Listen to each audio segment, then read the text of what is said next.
इटावा के भगवत कथा का मामला सुर्खियों में है। जिन्हें भगवत कथा करने के लिए बुलाया गया था वो यादव समाज के थे, लेकिन इसके उलट जिन्होंने कथा करने के लिए बुलाया था उनका ये कहना है कि उन्होंने अपनी जाति छुपाई। उन्होंने हमें बताया नहीं कि वो यादव बिरादरी से आते हैं। उन्हीं में से एक महिला का जिन्होंने कथा करने के बारे में जजमानी के लिए बुलाया था, जो कथा सुन रही थी, उनका ये कहना है कि संत सिंह यादव उन्हें गलत तरीके से छूते हैं, अश्लील हरकतें करते हैं, गंदे गंदे इशारे करते हैं और ये सब कुछ बड़े आरोपों के रूप में वो महिला लगाती हैं जो कथा सुनने के लिए, जो जजमानी के लिए उन्हें बुलाई थी। तो पूरा मामला जो है वो राजनीति हो चला है। राजनीतिक मोड़ इसलिए ले लिया है क्योंकि एक तरफ ये कहना है कि संत सिंह यादव और मुकुटमणि ने ये बताया था कि वो यादव बिरादरी के हैं, लेकिन क्योंकि वो ब्राह्मण के गांव में कथा करने चले गए, इसको लेकर आपत्ति हो गई। उनका ये कहना है कि ब्राह्मण के गांव में एक यादव आकर कथा कैसे सुना सकता है। इस तरीके का पूरा मामला है। पूरा मामला अलग अलग एंगल जो है वो ले चुका है। अब इस पूरे मामले में आपको इस वीडियो में क्या क्या जानने को मिलेगा। पहला, ये आधार कार्ड को लेकर जो कंट्रोवर्सी है वो ये बताया जा रहा है कि जो संत सिंह यादव और जो मुकुटमणि हैं उन्होंने गलत तरीके की जाति बताई थी और एक आधार कार्ड भी सोशल मीडिया पर वायरल किया जा रहा है जिसमें उनका टाइटल अग्निहोत्री यानी कि ब्राह्मण बताया जा रहा है। ये बताने की कोशिश की जा रही है कि संत सिंह यादव और ये दोनों लोग मिलकर अपने आप को ब्राह्मण बताकर हमारे गांव में आए, हमसे झूठ बोला, लेकिन इसके उलट एक असली वाला आधार कार्ड जो है वो भी हमारे सामने है। तो हम इस आधार कार्ड की जो कंट्रोवर्सी है वो भी आपको बताएंगे। महिला कौन कौन से बड़े आरोप लगा रही हैं वो भी आपको बताएंगे। इस पूरे मसले पर अखिलेश सिंह यादव ने क्या कहा है वो भी बताएंगे। अभी मुक्तेश्वरानंद क्यों इस मामले में सुर्खियों में है ये भी बताएंगे और उन्होंने इस पूरे कंट्रोवर्सी पर क्या कहा है। इस पूरे मसले पर अभी मुक्तेश्वरानंद क्या कह रहे हैं ये भी आपको बताएंगे, क्योंकि सनातन धर्म से जुड़ा मसला है तो एक साधु बता दें, एक सन्यासी बता दें, और आपको पता है कि कितने पॉपुलर हैं, हर मसले पर अपनी राय रखते हैं। इस पूरे कंट्रोवर्सी पर उन्होंने क्या कहा है वो भी आपको बताएंगे और ये भी बताएंगे कि अखिलेश सिंह यादव ये कह रहे हैं कि पूरा मामला जो है वो जाति से जुड़ा हुआ है। अब इस पूरे मामले को बदल कर, तोड़ मड़ोड़ कर पेश किया जा रहा है। दरअसल अब जिन्होंने कथा करने के लिए बुलाया था उन्हीं में एक महिला का ये कहना है कि जो संत सिंह यादव थे उनके इरादे ठीक नहीं थे, वो मुझे गलत तरीके से छू रहे थे, उन्होंने कई बार गलत हरकतें की, लेकिन मैं उस समय इसलिए कुछ नहीं बोली क्योंकि भगवत कथा खंडित हो जाती। इसने शुरुआत से ही हमारे साथ बदतमीजी की। फिर मैंने इसे भोजन पे बुलाया, उस समय भी इसने बदतमीजी की। बस वो दोनों थे? वही दोनों थे। दोनों थे? हाँ। कथावाचक जो हाँ। तो मैंने अपने पति को बताया, फिर उन्होंने कहा अगर अभी कुछ करते हैं तो भागवत खंडित होते है, गीता से चुप रहो। बस मैंने यही सोचा भागवत किसी तरह बच जाए, भागवत फिर भी खंडित ही हो गई। आप लोगों को कैसे पता चला था कि ये कौन किया? मुझे इस चीज से कोई मतलब ही नहीं था। हमने तो बुलाया, हम तो उन्हें पूजनीय समझ रहे थे, पूरा उनका सम्मान किया, मुझे इस चीज से मतलब नहीं था। अच्छा। उनका तरीका गलत था, टच करना गलत था, इसलिए उनसे माफी मंगवाई। जिन्होंने कथा करने के लिए बुलाया उनका ये कहना है कि संत सिंह यादव और ये मुकुटमणि जो हैं वो ये कह रहे थे कि उनका अखिलेश सिंह यादव से सीधा संबंध है, आप मुझे इस तरीके से परेशान नहीं कर सकते, और ये सारी चीज़ें लगाकर वो रोते हुए भी नजर आए। सोशल मीडिया पर उनकी बाइट भी वायरल हो रही है जिसमें वो कह रहे हैं कि हम तो बाहर रहते हैं, हम किसी से पंगा थोड़ी लेना चाहते हैं, बाल बच्चों की सुरक्षा हमारी कैसे होगी, इस तरीके की चीज़ें कहते नजर आ रहे हैं। यादव जात से कोई लेना देना हमका और नहीं, ये तो जिन्होंने किया है वो जाने इस घटना। अब हम तो आदत तो आते थे। लेकिन इसके उलट अखिलेश सिंह यादव ये कह रहे हैं कि ये सब कुछ झूठ बोला जा रहा है। अगर इस तरीके की आपत्ति थी तो वो वीडियो, जो वायरल वीडियो है जिसमें आप देख रहे हैं कि जो चुटिया काटी जा रही है संत सिंह यादव की, या वो गांव में जो बुजुर्गों का पैर छू रहे हैं, माफी मांग रहे हैं, महिला के सामने नाक रगड़वाई जा रही है, उसमें पीछे से जो आवाजें आ रही हैं, वीडियो में आपको स्क्रीन पर दिखाऊंगी, आवाज अगर आप ध्यान से सुने तो आप खुद देखिए कि उसमें ये तो कहीं नहीं बोला गया कि महिला के साथ छेड़छाड़ क्यों की, महिला के साथ अभद्रता क्यों की, महिला को संसार क्यों किया, उसकी अस्मिता के साथ क्यों खिला। कोई ये नहीं कह रहा कि इस तरीके की गंदगी फैलाने की संत सिंह यादव ने कोशिश की। इन्हें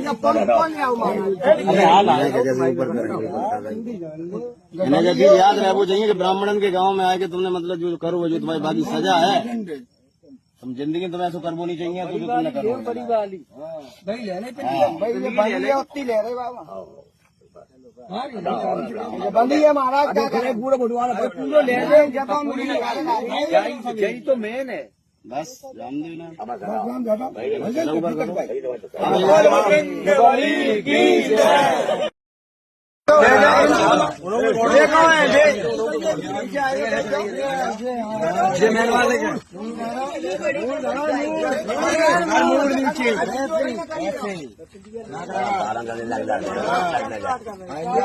कभी नहीं करेंगे वो कभी मत करना इतना समझ लेना तुम पंडित के हाथ से चुटैया कटवाए रहेंगे अच्छा छाड़ी हो ना बताओ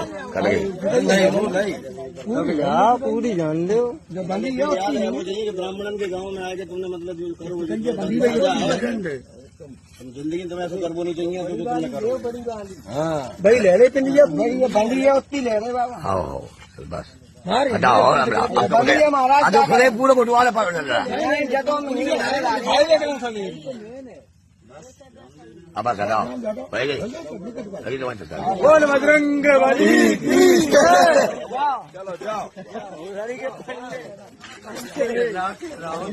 जब पूरा मामला कंट्रोवर्सी से भर गया है, जब पूरे मामले में ये होने लगा है कि जाति के आधार पर आप किसी को कथा कहने से नहीं रोक सकते, तो उस गांव के लोग ये कहने लग रहे हैं कि हमें तो जाति के आधार पर कोई आपत्ति ही नहीं थी। दरअसल संत सिंह यादव के इरादे ठीक नहीं थे, वो थोड़े वाचाल टाइप के थे, वो थोड़े बदतमीज थे, वो महिला के अस्मिता के साथ खेलना चाहते थे, उन्होंने गलत तरीके से छुआ और ये सारी चीजें।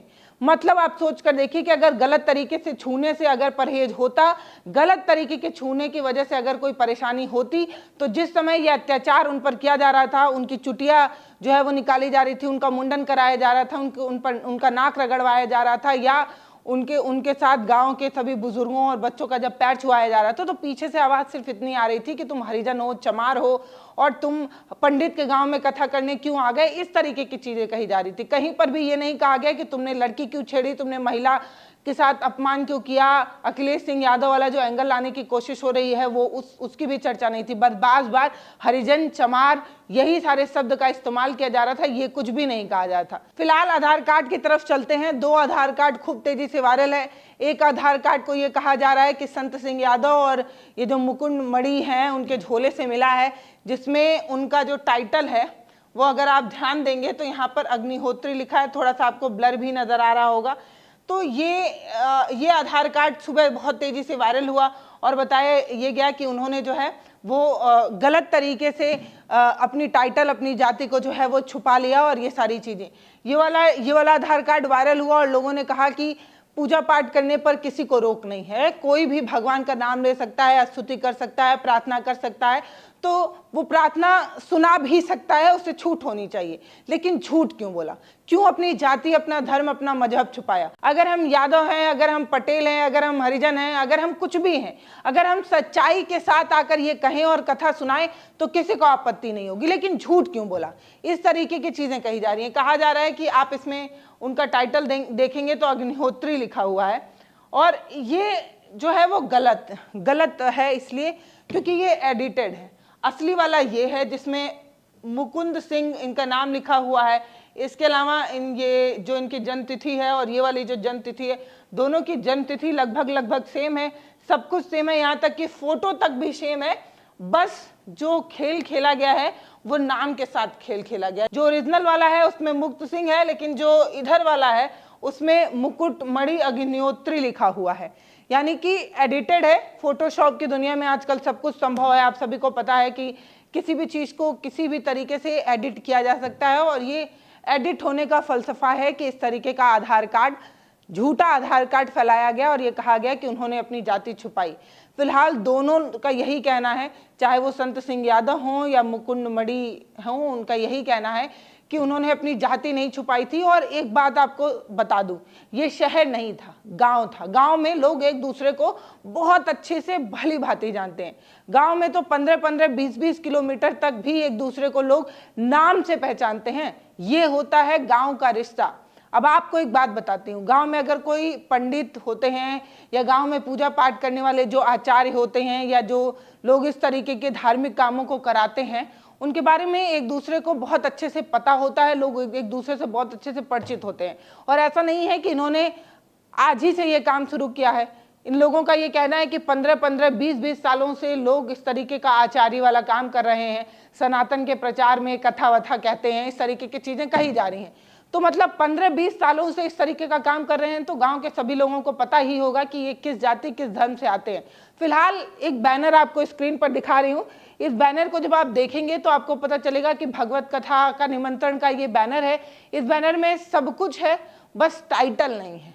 तो टाइटल कहीं ना कहीं काट छाट कर या ना बताकर भी एक संदेह तो पैदा हो ही रहा था लोगों का कि अगर कथा के लिए निमंत्रण दिया गया तो उनको अपनी तरफ से खुद बताना चाहिए था कि वो ब्राह्मण नहीं है। लेकिन मुझे नहीं लगता कि कोई भी शख्स ये चीज़ कहेगा कि वो ब्राह्मण नहीं है, क्योंकि उसे ये लगता है कि सनातन का प्रचार करने का हक सभी के पास है, चाहे वो कोई भी हो। अब ये यादव बिरादरी से आते थे, तो आप अगर बुक कर रहे हैं तो आपको पता लगाना चाहिए। आपको अगर इस बात की आपत्ति है तो किसी भी कथावाचक को जब आप निमंत्रण दीजिए अपने यहाँ कथा करने के लिए, तो आप स्वयं से ही पूछ लीजिए, उनके जाति कुल के बारे में सारा डिटेल निकाल लीजिए और उसके बाद न्योता दीजिए।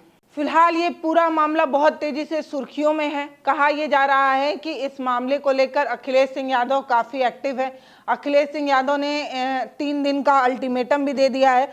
ये कहा है कि 3 दिनों के भीतर अगर कठोर कार्रवाई नहीं की गई तो हम जो है वो आंदोलन करेंगे। अखिलेश सिंह यादव ने उन तीनों कथावाचक को बुलाया, एक मेन आचार्य, दूसरा संत सिंह यादव जिनका बाल काटने वाला वीडियो वायरल हुआ था, उसके अलावा एक और शख्स जिनकी चर्चा नहीं है, वो ढोलक बजाने का काम करते थे। इन तीनों लोगों को अखिलेश सिंह यादव अपने कार्यालय बुलाते हैं, उनको शॉल ओढ़ाकर सम्मानित करते हैं और ढोल जो गांव वालों ने छीन लिया था और हारमोनिया देकर उन लोगों को कुछ पैसे की भी मदद करते हैं। 21 हज़ार रुपये देते हैं और 51 हज़ार देने की बात करते हैं। तो ये पूरा मामला अखिलेश सिंह यादव की तरफ से किया गया। उसके अलावा दूसरा एक और एंगल सामने आया जिसमें ब्राह्मण समाज संगठन जो है वो सामने आया। और ब्राह्मण समाज संगठन का ये कहना है कि पहले तो उन्होंने जाति छुपाई, उसके बाद वो हमारे घर की महिलाओं के साथ छेड़छाड़ कर दिए, उसके बाद फिर एक तरफा कार्रवाई करती है पुलिस, हमारे यहाँ के 4 लोगों को उठा कर ले जाती है, लेकिन वो जो कथावाचक, झूठे कथावाचक जो आए थे उन पर कोई एक्शन नहीं हुआ। तो ब्राह्मण संगठन अलग से एक एंगल ले आता है, वो पुलिस के सामने जाकर अपनी बातें रखता है। वहां पर जाकर महिला ये बताती हैं कि हमारे साथ संत सिंह यादव ने छेड़छाड़ की है। पुलिस ने उनका स्टेटमेंट भी जो है वो लिख लिया है। तो ये पूरा मामला बहुत खिचड़ी जैसा हो गया है। एक तरफ इनका ये कहना है कि जाति के आधार पर हमें अपमानित किया गया, जलील किया गया, अमानवीय कार्य किया गया, हमारा नाक रगड़वाया गया, हम पर पेशाब का छिड़काव किया गया। लेकिन इसके उलट जब उनकी बात की जाती है तो वो ये कहते हैं कि ये कथावाचक कम थे, इन्होंने हमारे यहाँ की महिला के साथ छेड़छाड़ किया, ये सारी चीजें। फिलहाल राष्ट्रीय मानव अधिकार आयोग भी सामने आया है। वो SSP के सामने जाकर इटावा की इस घटना पर एक अल्टीमेटम दिया है, वो 10 दिन का है। कहा गया है कि 10 दिन के अंदर अगर कार्रवाई नहीं की गई तो एक बड़ा आंदोलन देखने को मिल सकता है, इस तरीके की बात कही जा रही है। मैं आपको बता रही हूँ जिस तरीके से इसके बाद विश्व यादव परिषद भी जो है वो सामने आ गया है। उसके अध्यक्ष जो है अवधेश यादव, उन्होंने 25 जून को जो है वो इटावा चलो नाम का एक महासभा बुला चुके हैं। तो ये पूरा मामला जो है वो कहीं ना कहीं खिचड़ी पकती जा रही है, पूरे मामले पर कंट्रोवर्सी होती जा रही है। एक तरफ एक संत समाज की तरफ से ये कहना है, अभी मुक्तेश्वरानंद ने क्या कहा है इनको आप जानते होंगे, बहुत तीखा, बहुत तल्ख बोलते हैं, कई बार ऐसी बातें बोल जाते हैं जो सत्ता पक्ष के लोगों को पसंद नहीं आता है। आपको पता है कुंभ भगदड़ में इन्होंने कितनी अच्छी बात कही, जब अहमदाबाद का प्लेन क्रैश हुआ और ये कहा गया कि गीता बच गई, उस पर इनका ये कहना था कि गीता का जो मालिक था, गीता किताब जिसके पास थी वो बच जाता ज़्यादा अच्छा होता, किताब भले जल जाती। तो धार्मिक चीज़ों पर बोलते ही हैं लेकिन बहुत सटीक, बहुत सही बोलते हैं। लेकिन इस बार अभी मुक्तेश्वरानंद ने जो कहा है वो शायद कुछ लोगों को खटक सकता है, क्योंकि अभी मुक्तेश्वरानंद ने ये कहा कि किसी भी जाति का होना कोई बुरी बात नहीं है। आप हरिजन हैं, आप यादव हैं, आप जाटव हैं, आप जो भी हैं, लेकिन झूठ नहीं बोलना चाहिए था। झूठ बोलकर कथा करने जो आए हैं वो उन्होंने गलती कर दी, क्योंकि मुझे लगता है कि आप किसी भी जाति से आए, आपको अपनी जाति पर गर्व होना चाहिए, सम्मान सबका है, एक बराबर है, इस तरीके की बात उन्होंने कही। और आगे जो उन्होंने कहा वो आपत्तिजनक थोड़ा सा लगता है, क्योंकि उन्होंने ये कहा कि जब सामूहिक रूप से कथा करने की बात आती है ना, जब आप यादव हैं और यादव बिरादरी में कथा करने जा रहे हैं तो आप कर सकते हैं। आप मान लीजिए जाटव हैं तो जाटव बिरादरी में राम कथा, भगवत कथा जो कहना है आप कह सकते हैं। लेकिन जब आप सामूहिक रूप से कथा करने की बात करते हैं, जब आप सभी धर्म, सभी जाति के लोगों को कथा सुनाते हैं, तो इसका अधिकार सिर्फ ब्राह्मणों के पास है। ये वाली बात जब उन्होंने कही तो थोड़ा सा अजीब लगा कि जो साइंटिफिक बात करते हैं, जो सटीक बात करते हैं, वो कहीं ना कहीं जाति वाले मसले पर आकर थोड़ा सा संविधान से उतर बात कर देते हैं। मतलब हमारे देश में अगर संविधान है, सबको धर्मनिरपेक्षता का अधिकार है, सभी अपना धर्म फॉलो कर सकते हैं, और जब हमारे देश की सरकारें ये कहती हैं कि सभी हिंदुओं एक साथ आ जाओ, तो उस हिंदू में तो ST SC OBC सभी हैं, तो यादव को कैसे अलग किया जा सकता है, जाटव को कैसे अलग किया जा सकता है? और अगर सबको अलग ही कर देंगे तो फिर हिंदू मतलब क्या, खाली ब्राह्मण और क्षत्रिय? हिंदू मतलब फिर कौन बचा जब इस तरीके का भेदभाव है? फिलहाल ये पूरा मसला जो है वो खिचड़ी बन गया है, जलेबी की तरह उलझ गया है, क्योंकि एक पक्ष का ये कहना है कि भाई साहब हमारे साथ जाति हुई है, इसके अलावा इनका ये कहना है कि सामूहिक रूप से इनको जलील किया गया है, अमानवीय कार्य किया गया है, भीड़ इकट्ठा होती है, इनका बाल छील देती है, नाक रगड़वा देती है, पेशाब इनके ऊपर छिड़क देती है। अब मानवाधिकार आयोग भी जो है वो सामने आ गया, पुलिस ये कह रही है कि वो काफ़ी तेजी से, सख्ती के साथ जो है वो कार्रवाई कर रही है। इस पूरे मसले पर आपकी क्या राय है वो आप हमें कमेंट सेक्शन में लिखकर जरूर बताइएगा। हमने आधार कार्ड को लेकर जो कंट्रोवर्सी है उस पर भी बात कर लिया, अखिलेश सिंह यादव क्या उन्होंने कहा वो भी आपको बता दिया। फिलहाल कहना सिर्फ इतना है कि हमारी इस पूरे मुद्दे पर नज़र बनी हुई है, हम देख रहे हैं। अगर इस मुद्दे से जुड़ा कोई भी क्लू फिर से सामने आता है तो हम आपके साथ जरूर साझा करेंगे। बहुत धन्यवाद।